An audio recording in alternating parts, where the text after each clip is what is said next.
आप सभी श्रोताओं का स्वागत है। कल के लेक्चर में लास्ट क्वेश्चन जो था मैंने टेकअप किया था उमेश कुमार नौबतपुर। तो उनका क्वेश्चन उन्होंने कुछ फ्रेम नहीं किया है। उसमें उन्होंने लिखा है बंटवारा का समस्या है, एक प्लॉट बेकब्जा है, मिलना चाहते हैं। तो व्हाट्सएप पर हमने रिप्लाई दे दिया था।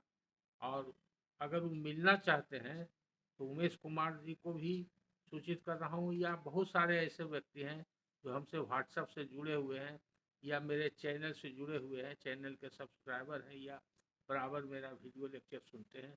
उसमें से बहुत लोगों ने कई बार इच्छा जाहिर किया है कि हम मिलना चाहते हैं। कुछ लोगों ने एड्रेस पूछा है और कुछ लोगों ने टाइम भी लिया है। तो टाइम लेकर के भी लोग नहीं आते। इसलिए हम ये बता रहे हैं आज एक तरह से सभी लोगों के लिए, सभी श्रोताओं के लिए एक सूचना है कि अगर आप हमसे मिलना चाहते हैं तो हमारा एड्रेस यूट्यूब पर लिखा हुआ है। अगर यूट्यूब पर खोज लेते हैं तो ठीक है, और नहीं खोज लेते हैं तो पटना में बेली रोड में पिलर नंबर 25, याद रखिएगा। पिलर नंबर 25 जो है वो खाजपुरा मोहल्ला शिव मंदिर के सामने है। तो पटना बेली रोड खाजपुरा मोहल्ला शिव मंदिर के सामने पिलर नंबर 25। और उस पिलर नंबर 25 से उत्तर एक मोहल्ला है, उसका नाम है अशोकपुरी। उसी में अशोकपुरी चौराहा पर एक अपार्टमेंट है, अपार्टमेंट का नाम है पावर टावर। उसी में मेरा ऑफिस है, 101 नंबर में ऑफिस है। तो इसी में आना होगा, एड्रेस यही है। आने के पहले मेरा नंबर भी यूट्यूब पर है, फ़ोन नंबर है, या जिस पर ये लोग व्हाट्सअप करते हैं वो फ़ोन नंबर भी है, व्हाट्सअप नंबर भी है, दूसरा नंबर भी है। तो फ़ोन से बात करके हमसे टाइम लेकर के मिल सकते हैं।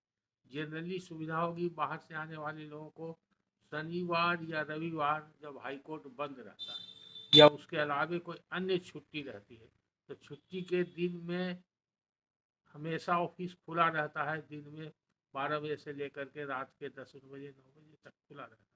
तो दिन में किसी भी समय 12 बजे के बाद छुट्टी के दिन आ सकते हैं। फिर भी आने के पहले अगर टाइम ले लीजिएगा तो ज़्यादा आपको यहाँ पे इंतज़ार नहीं करना पड़ेगा। जिनका जिस समय टाइम दिया रहेगा उनका काम उसी समय हो जाएगा। और जो कागज़ जिसके संबंध में राय विचार करना चाहते हैं, सब कागज़ वगैरह लेके आना पड़ेगा। ये हुआ, पता हो गया और आने के लिए हो गया। अगर कोई व्यक्ति दिन में नहीं आना चाहते हैं, छुट्टी के दिन में नहीं आना चाहते हैं, तो किसी भी दिन, छुट्टी के दिन या वर्किंग दिन, यानी कि जब हाई कोर्ट खुला रहे या कोर्ट खुला रहे या बंद रहे, तो शाम को ऑफिस हमेशा रहता है। तो अगर दिन का समय नहीं मिलेगा तो शाम को समय देंगे 7:30 बजे के बाद। तो जिनको सुविधा होगी वो शाम में आ सकते हैं या रात में बात हो सकती है। 7 बजे, 7:30 बजे, 8 बजे, 9 बजे, 10 बजे, किसी भी समय बात हो सकती है। तभी नौबतपुर तो ज़्यादा दूर नहीं है, ये आ सकते हैं आप उमेश जी। तो आपका बंटवारा का समस्या है तो क्या है, भेद है। अगर आप बंटवारा करना चाहते हैं तो बंटवारा का कैसे होगा, केस दायर करना होगा बंटवारा का, ये सब मिलने के बाद बताएंगे। और अगर आप पर कोई बंटवारा का मुकदमा कर दिया है तो उसका क्या उपाय है वो बताएंगे। और अगर आप कोई ज़मीन से बेकब्जा हो गए हैं तो उस ज़मीन पर कब्जा कैसे आप ले सकते हैं ये भी बताएंगे। तो एक्चुअली आपके पास क्या कागज़ है और कौन सा ज़मीन है, किस प्रकार का ज़मीन है और किस प्रकार का झगड़ा है। अगर बंटवारा है तो किससे झगड़ा है, कितना शेयर है, कितना ज़मीन है, ये सब जानने के बाद उपाय बताएंगे आपको।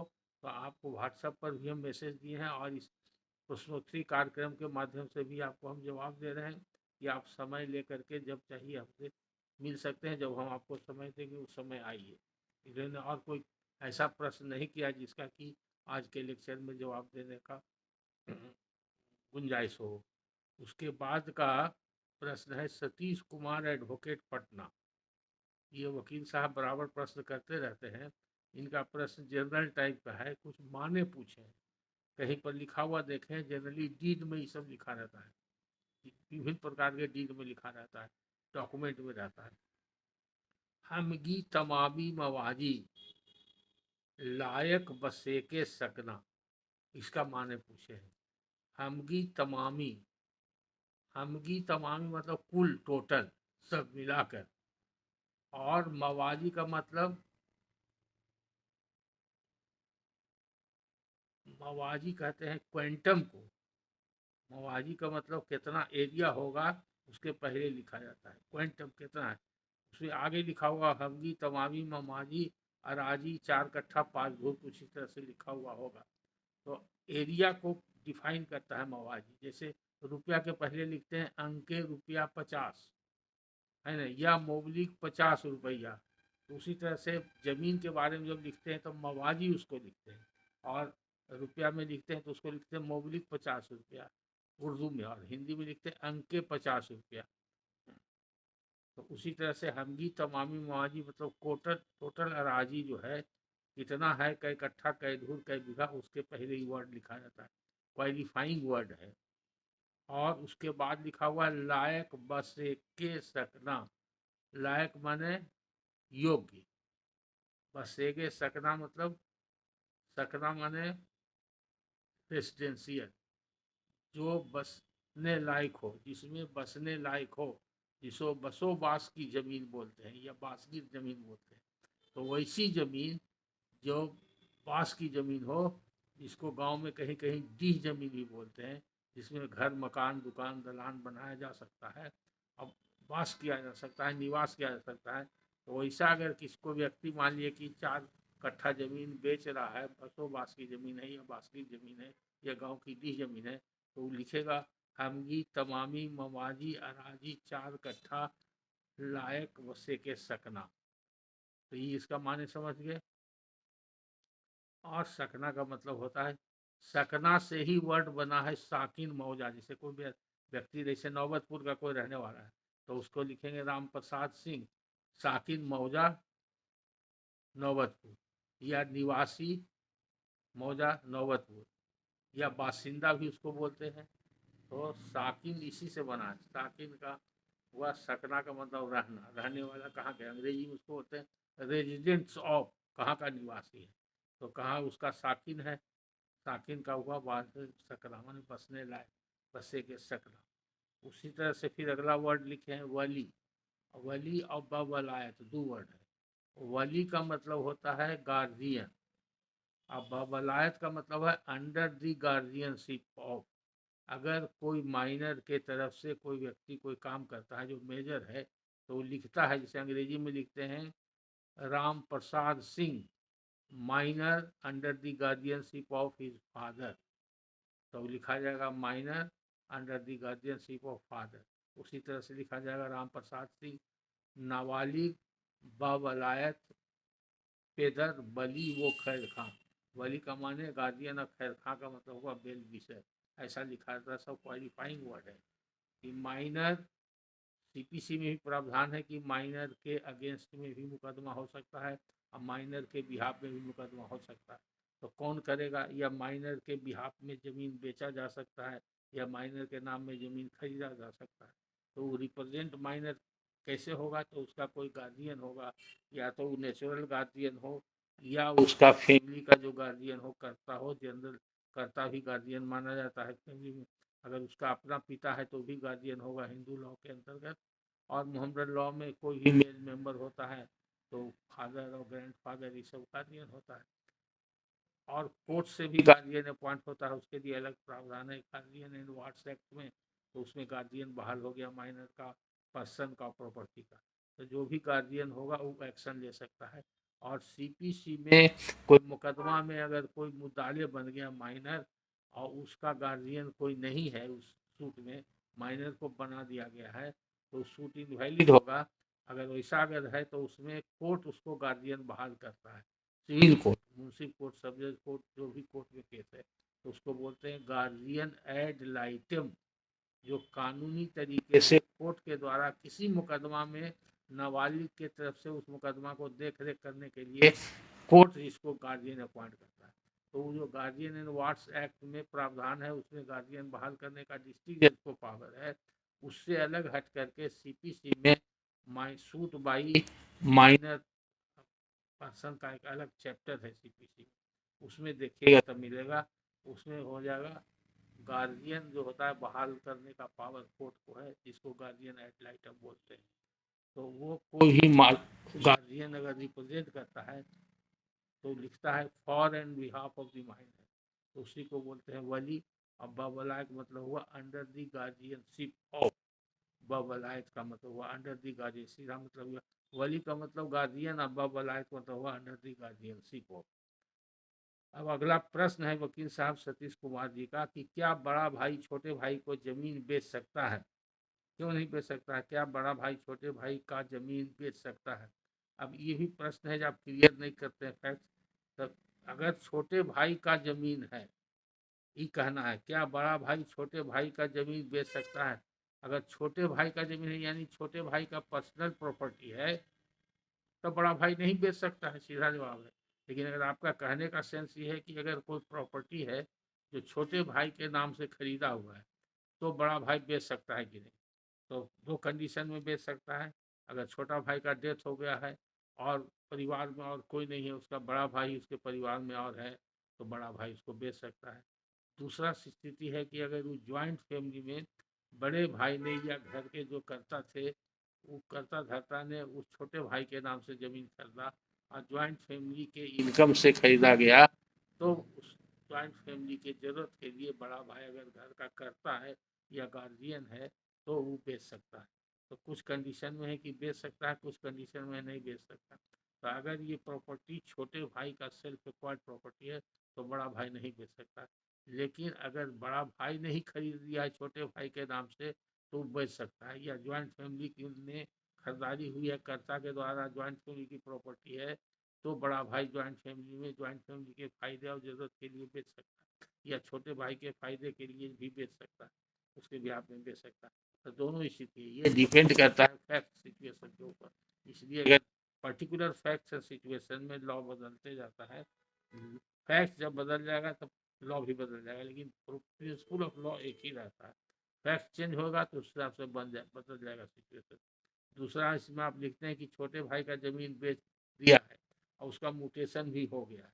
तो अगर ऐसा हो गया है, अब पुराना मैटर है, तो पूछते हैं कि फ्यूचर में कोई प्रॉब्लम होगा, तो कोई प्रॉब्लम नहीं होगा। जो वस्तु स्थिति है, अगर वस्तु स्थिति बताए रहते तो क्लियर होता, नहीं होगा तो उसको प्रोटेक्ट करने के लिए जो केस है वही केस में काउंट करना होगा, अगर कोई डिस्प्यूट करेगा तो। और इसमें परमिशन का जो सवाल है, तो परमिशन ऑफ कोर्ट कब दिया जाता है? जब माइनर की प्रॉपर्टी है और माइनर की प्रॉपर्टी कोई दूसरा व्यक्ति बेच रहा है, या तो उसका गार्जियन है या उसका गार्जियन नहीं है, तो कोर्ट से परमिशन लेकर के वो माइनर के प्रॉपर्टी का गार्जियन बन करके और माइनर के पर्सन का गार्जियन बन के माइनर के हित के लिए वो बेच सकता है। ऐसे माइनर की प्रॉपर्टी कोई नहीं बेच सकता। तो उसके लिए जब माइनर की प्रॉपर्टी है या एडमिटेड सिचुएशन हो, तब फिर कोर्ट का परमिशन लेना जरूरी होता है। तो ये आप समझ गए सतीश जी। उसके बाद फिर लिखते हैं बीटी एक्ट का प्रश्न लिखते हैं। बीटी एक्ट में इनका प्रश्न है सेटल रैयत और ऑक्यूपेंसी रैयत किसको कहते हैं? सेटल रैयत जैसे इस पर भी पूछे थे, कायमी जो व्यक्ति किसी गांव में परमानेंट बस जाता है, तो उस गांव का उसको सेटल रैयत बोलते हैं। पहले क्या होता था, जमींदारी प्रथा जब शुरू हुई थी शुरू शुरू में, और जब ब्रिटिश पीरियड था उसके पहले मुस्लिम पीरियड था, तो दोनों के बीच का पीरियड में या मुस्लिम पीरियड में किसी किसी गांव में किसी किसी रैयत का परमानेंट घर नहीं होता था, या कोई रैयत किसी न किसी कारण से एक गांव से छोड़ के दूसरे गांव में चला जाता, बहुत सा कारण रहता था। तो वो उसका मूल बासिंदा नहीं होकर के वो बदलते रहता था। तो जो जिस गांव का मूल बासिंदा हो गया और वही परमानेंट रह गया, तो वो आकर के वहाँ का सेटल रैयत हो गया और कायमी रैयत कहलाता है। और अगर कोई बाहर से आ गया, मान लिया कि कोई व्यक्ति पटना से चला गया आरा जिला में, जा गया परमानेंटली बस गया, तो फिर वो कहा जाएगा कि वो कायमी रैयत है। जहाँ परमानेंट बस गया, तो परमानेंट जब हो गया तो वो सेटल रैयत हो गया, हिंदी में उसको कायमी रैयत हो गया। और ऑक्यूपेंसी रैयत कहते हैं कि अगर कोई रैयत किसी जमीन को लगातार 12 वर्षों से जोत रहा है, उसके जोत कोड में है रैयत के हैसियत से, तो उसको ऑक्यूपेंसी रैयत बोलते हैं। बीटी एक्ट पर हमारा लेक्चर सुनिएगा, उसमें हमने इसको बताया भी है, और बीटी एक्ट में सब लिखा हुआ है, डिफिनेशन में आप देखिएगा तो समझ जाइए। इसके बाद का प्रश्न है विक्रम कुमार। विक्रम कुमार का प्रश्न है, वो चूंकि ये सब जो प्रश्न हम पढ़ रहे हैं, ये प्रश्न लिखा हुआ था, हाथ से लिखा हुआ था, जिसका प्रिंट नहीं निकला है, तो उसको हमने पढ़ के कुछ शॉर्ट में नोट कर लिया है, उसी के आधार पर हम जवाब दे रहे हैं। तब विक्रम कुमार का जो उनका प्रश्न लिखने का सेंस था, जो पहले हमारा एक लेक्चर आया था बंटवारा के ऊपर, कि बंटवारा का 3 स्टेज होता है जब कोर्ट से बंटवारा होता है। एक होता है प्रीलिमिनरी डिग्री, उसके बाद होता है फाइनल डिग्री, उसके बाद होता है एक्सक्यूशन, तब जाके दखल कब्जा मिलता है। तो उसी में इनका प्रश्न है कि कोर्ट फीस 3 स्टेज में कब कब कितना लगता है और कैसे लगता है, उसकी क्या प्रक्रिया है, कोर्ट फीस के बारे में जानना चाहते हैं। ठीक है विक्रम कुमार जी, आप जान लीजिए, बंटवारा का अगर कोई मुकदमा होता है सिविल कोर्ट में, कोई व्यक्ति करता हो, तो जितना जमीन का, जायदाद का, मकान दुकान जो भी हो, चल अचल संपत्ति, सबका बंटवारा होता है। क्योंकि जो भी प्रॉपर्टी इजमाइल है, सब प्रॉपर्टी को एक साथ बंटवारा के लिए देना पड़ता है। अगर कुछ प्रॉपर्टी को छोड़ दिया और कुछ प्रॉपर्टी का ही बंटवारा कर रहे हैं, तो बंटवारा का मुकदमा हिंदू का अगर है तो खारिज हो जाएगा, क्योंकि उसको बोलते हैं पार्शियल पार्टीशन से हिट कर जाता है। माने आंशिक बंटवारा कोर्ट के द्वारा मंजूर नहीं किया जा सकता है, कोर्ट उसको खारिज कर देता है। तो जो भी प्रॉपर्टी का बंटवारा होगा, चल अचल जो भी प्रॉपर्टी है, उसका कुछ कीमत लगाना पड़ता है। वो कीमत कोई जरूरी नहीं हो कि बाजार भाव से या सरकारी रेट जैसे आजकल चलता है बिक्री का, उतना ही उसको लगावे। उसको बंटवारा का मुकदमा में एक अंदाज से औसत एक उसका वैल्यू देना पड़ता है, मूल्यांकन देना पड़ता है मुकदमा में, जिसको कि बोलते हैं मुकदमा का वैल्यू, मुकदमा का कीमत कितना है। तो जो बंटवारा का जायदाद का कीमत है, वही मुकदमा का कीमत माना जाता है। वैल्यूएशन ऑफ द सूट बोलते हैं। अब valuation the suit, valuation of the property पर निर्भर करता है। तो मान लिए कि जो जमीन हम बंटवारा कर रहे हैं उसका सरकारी रेट से 1 करोड़ वैल्यू है, तो कोई जरूरी नहीं कि हम बंटवारा के मुकदमा में उसका 1 करोड़ वैल्यू दें। उसको 10 लाख, 5 लाख, 2 लाख, 4 लाख भी दे सकते हैं, हम टेंटेटिव वैल्यू दे सकते हैं। तो वो उसमें वैल्यूएशन बहुत ज़्यादा मटेरियल नहीं रखता। तब प्रीलिमिनरी डिग्री जब बनेगा, पहले पार्टीशन सूट हम फाइल करेंगे, तो उसमें प्रीलिमिनरी डिग्री बनता है। तो उसमें हम अपना शेयर क्लेम करेंगे कि हमारा इतना शेयर है। तो जितना वैल्यू का प्रॉपर्टी है उसके हिसाब से कोर्ट फीस लगता है। अलग अलग तरीका का, अलग अलग सूट में उसका प्रावधान कोर्ट फीस एक्ट में। लेकिन बंटवारा के मुकदमा में फिक्स कोर्ट फीस बोलते हैं, वो फिक्स्ड है। लाखों करोड़ों अरबों की प्रॉपर्टी हो, इसीलिए लोग बहुत कम नहीं देते हैं, जो सही वैल्यूएशन देते हैं। तो उसका फिक्स कोर्ट फीस आज के तारीख में 250 रुपया लगता है। अगर अगर हम 100 रुपया का संपत्ति का भी बंटवारा करेंगे तो उस पर कोर्ट फीस 250 लग जाएगा, और 100 करोड़ की प्रॉपर्टी का करेंगे तो 250 लगेगा। तो 250 रुपया देंगे तो मेरा टाइटिल बंटवारा का सूट है वो चलेगा, और चलने के बाद डिग्री हो जाएगा, जितना हिस्सा मांगते हैं जायदाद में उतना हिस्सा मिल जाएगा। अब वो हिस्सा जो हमको मिल गया तो उसको बांट के अलग कौन करेगा, तो बांट का अलग करने के लिए कमिश्नर कोर्ट से बहाल होता है। तो कमिश्नर बहाल करने के लिए फिर एक आवेदन देना पड़ता है। तो कमिश्नर बहाल जो करता है कोर्ट, और कमिश्नर को आदेश देता है कि प्रीलिमिनरी डिग्री में मुद्दई का जो हिस्सा निकाला गया है कोर्ट के द्वारा फैसला से, उतना हिस्सा की संपत्ति टोटल में से बांट करके मुद्दई को निकाल के अलग से दे दीजिए। वो डायरेक्शन रहता है, उसको रिट बोलते हैं, जो कमिश्नर को मिलता है। जो सर्वे जानकार वकील लोग होते हैं वो सर्वे नोइंग प्लीजर कमिश्नर कहलाते हैं। वो जाते हैं, जमीन पर जाते हैं, उसका नाप जोख करते हैं, वैल्यूएशन लगाते हैं, और उसका बंटवारा करके और फिर नक्शा बना के अपना रिपोर्ट के साथ कोर्ट को देते हैं। तो ये सब काम जो होता है कमिश्नर के द्वारा, उसको बोलते हैं फाइनल डिग्री प्रोसीडिंग। वो बंटवारा का मुकदमा का ही वो एक्सटेंशन है, वो आगे का स्टेप है। तो फाइनल डिग्री प्रोसीडिंग के लिए कोई कोर्ट फीस नहीं लगता है। उस समय कोर्ट फीस नहीं देना पड़ता है। जब पिटिशन देते हैं तो सिर्फ पिटिशन पर जो टिकट लगता है लोअर कोर्ट में, आजकल 5 रुपया का टिकट लगता है, कोर्ट फी स्टैम्प जो कोई भी आवेदन देने पर सिविल कोर्ट में, तो उतना ही रुपया का टिकट उसमें लगेगा। टिकट लगेगा, पिटिशन पड़ेगा, कमिश्नर की बहाली हो जाएगी। अब कमिश्नर की बहाली के लिए कमिश्नर को फीस देना पड़ता है।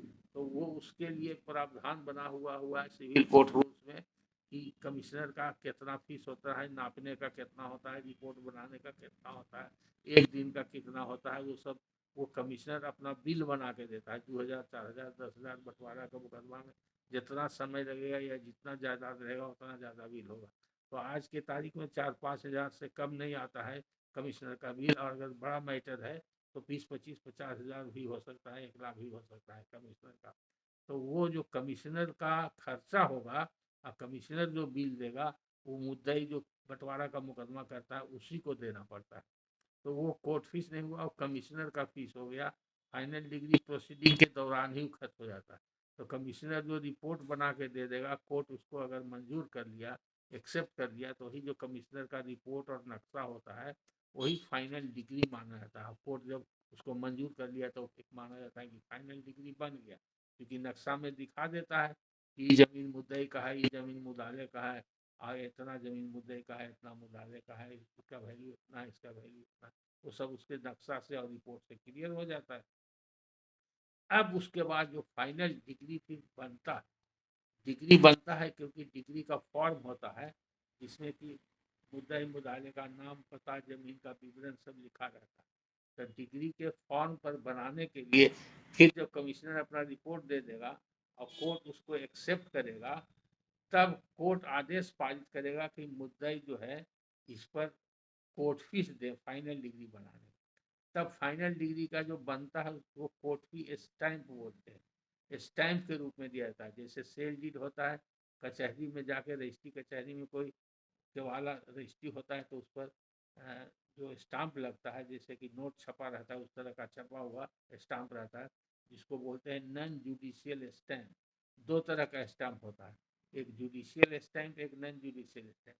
तो जो कोर्ट में फाइल होता है न्यायिक काम के लिए, जुडिशियल काम के लिए, उसको judicial stamp, court fee stamp बोलते हैं।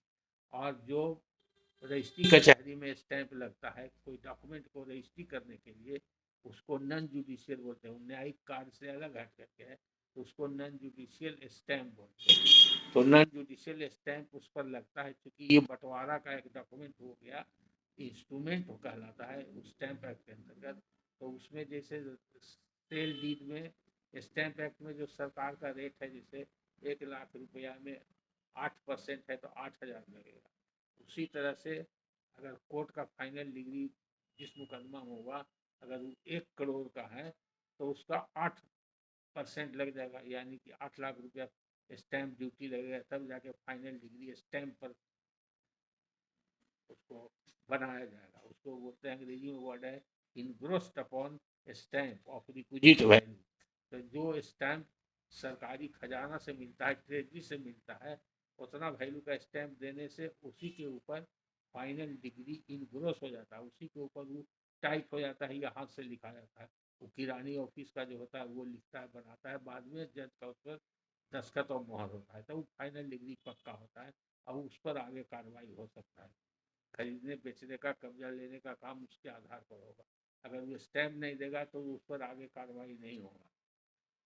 तो स्टैम्प जो लगता है उसमें फर्क है, जैसे कि प्लेंटिफ ने 4 आना अपना शेयर क्लेम किया और 8 लाख का, मान लीजिए 1 करोड़ का जो वैल्यू दिया उसमें 8 लाख का स्टैम्प लगता है, तो 8 लाख का नहीं लगेगा क्योंकि प्लेंटिफ को अपना शेयर पर ही देना पड़ता है। तो प्लेंटिफ का उसका 1/4 है, 1/4 शेयर मांग रहा है, तो 8 लाख जो स्टैम्प आएगा उसका चौथैया होगा 2 लाख। तो 2 लाख रुपया देना पड़ेगा, तब जा करके वो स्टैम्प पर फाइनल डिग्री बन जाएगा।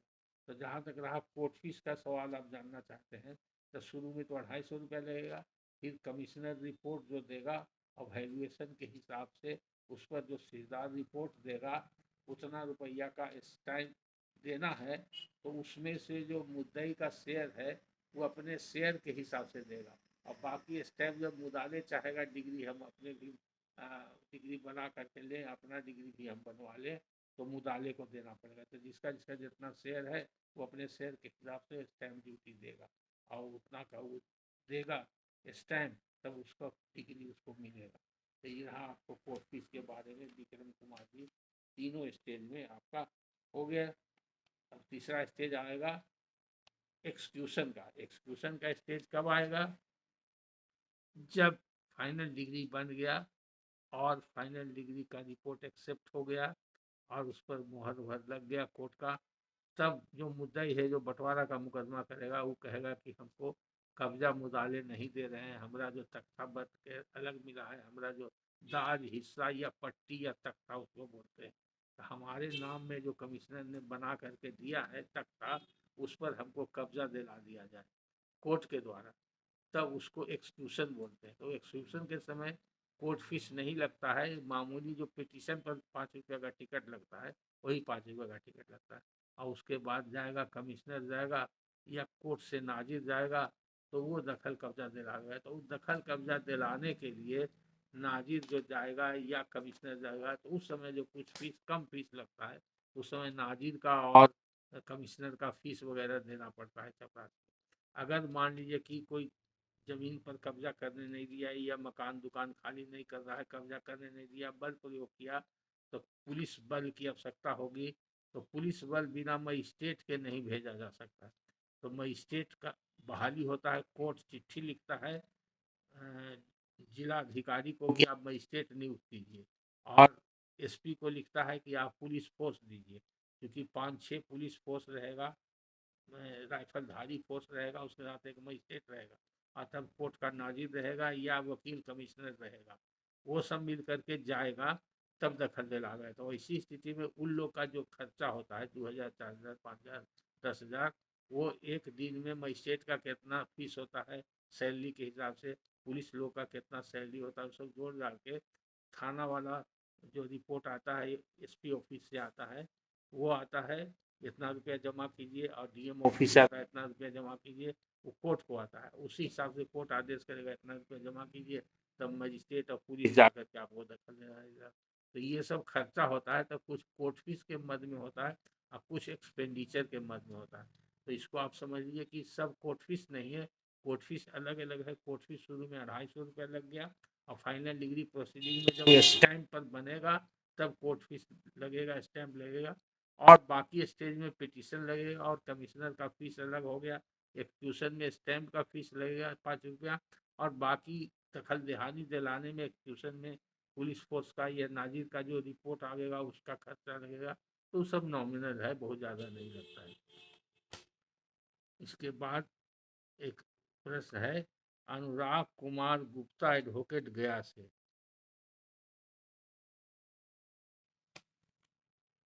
इनका भी प्रश्न बहुत क्लियर नहीं है, लैंड सीलिंग से रिलेटेड है, और कहते हैं कि लैंड सीलिंग का केस रहते हुए कोई लगता है म्यूटेशन हुआ है और म्यूटेशन रिजेक्ट कर दिया है, तो उससे संबंधित वो जानना चाहते हैं। स्पेसिफिक और क्लियर क्वेश्चन नहीं है, फिर भी जहाँ तक उन्होंने लिखा उसको हमने समझने का प्रयास किया है। तो उससे पता चलता है कि लैंड सीलिंग में कोई ज़मीन अगर सरप्लस डिक्लेयर हो गया, यानी कि सेक्शन 15 में लैंड सरकार ने एक्वायर कर लिया है, सरप्लस लैंड जो सीलिंग यूनिट होता है प्रेस्क्राइब कानून के अंदर लिखा हुआ है कि कौन कैटेगरी का ज़मीन, एक परिवार कितना ज़मीन रख सकता है, अलग अलग कैटेगरी का ज़मीन होता है, 1, 2, 3, 4, 5, 6 बना हुआ है, कानून की किताब में लिखा हुआ है, लैंड सीलिंग एक्ट में लिखा हुआ है। आप एडवोकेट है तो आप खुद देख सकते हैं और जान सकते हैं। तो वो ज़मीन अगर लैंड सीलिंग एक्ट का प्रोसीडिंग चल रहा है, तो प्रोसीडिंग चलते हुए कोई लैंड का खरीद बिक्री हो सकता है कि नहीं होता, ये सवाल होता है। तो अगर किसी व्यक्ति को सरप्लस लैंड नहीं है, तो वो ज़मीन जो है सरप्लस लैंड नहीं होने के कारण वो बेचने में उसको कोई रोक नहीं, वो बेच सकता है। अगर सरप्लस लैंड है तो उसको डिक्लेयर करना पड़ेगा कि हम अपना जो हम जब बेच रहे हैं वो हमारे हिस्सा से जाएगा, और नहीं तो अगर उस सरप्लस डिक्लेयर हो गया तो सरकार में वेस्ट कर जाएगा। तो जो ज़मीन सरप्लस अगर हो गया उसका बिक्री कर दिया है, तो वो बिक्री नाजायज़ है, उस पर फिर म्यूटेशन नहीं होगा, और वो म्यूटेशन का ऑर्डर अगर रिजेक्ट कर दिया है सीओ ऐसा ज़मीन का, तो गलत नहीं किया। लेकिन अगर आप लिखते हैं कि हमारा सीलिंग यूनिट के अंदर है, हम यूनिट के अंदर ही, हमारे पास सरप्लस लैंड नहीं है, माना सरकार ने सरप्लस लैंड डिक्लेयर किया है, तो उसको बोलते हैं कि हमारे पास कोई अधिशेष भूमि नहीं है, यानी कि यूनिट के अंतर्गत ही हमको भूमि है, उसी में से हम बेचे हैं, तो उसका म्यूटेशन होगा। तो ये क्या आप सीओ के यहाँ आवेदन में क्या लिखे और सीओ ने क्या ऑर्डर किया, ये देख करके ही सही उत्तर दिया जाएगा। अगर मान लीजिए कि आप समझते हैं कि उसमें कोई गलती किया है, तो उस ऑर्डर के अगेंस्ट में आपका अपील होगा, म्यूटेशन का अपील डीसीएलआर के यहाँ होगा। डीसीएलआर भी अगर गलती करेगा तो उसका रिवीजन होगा, कलेक्टर के यहाँ रिवीजन होगा। अगर कलेक्टर भी कोई गलती कर देगा तो उसके बाद बीएलटी में उसका final application section 9 Bihar land tribunal act में फाइल होता है। अगर बीएलटी से भी अगर आपके पक्ष में नहीं हुआ, तब उसके लिए हाई कोर्ट में रिट फाइल होगा। तो इतना सिर ही आप लड़ सकते हैं। अगर ये सबसे भी संभव नहीं हुआ हाई कोर्ट तक, ये सब टेक्निकल ग्राउंड पर होता है, तो ज़मीन पर अगर आपका टाइटल बरकरार है, तब टाइटल के आधार पर आप सिविल कोर्ट में डिक्लेरेशन ऑफ टाइटल और इंजंक्शन वगैरह का सूट फाइल कर सकते हैं। तो जैसा सिचुएशन रहेगा स्पेसिफिक क्वेश्चन फ्रेम कीजिएगा और टाइप कर करके फ्रेश और छोटा क्वेश्चन पूछिएगा तो उसका जवाब दिया जाएगा अगले वीडियो में। अभी के आज के व्याख्यान में ये प्रश्न जितना भी पेंडिंग था उसका उत्तर हम दे रहे हैं। फिर अगले वीडियो लेक्चर में मिलेंगे। धन्यवाद।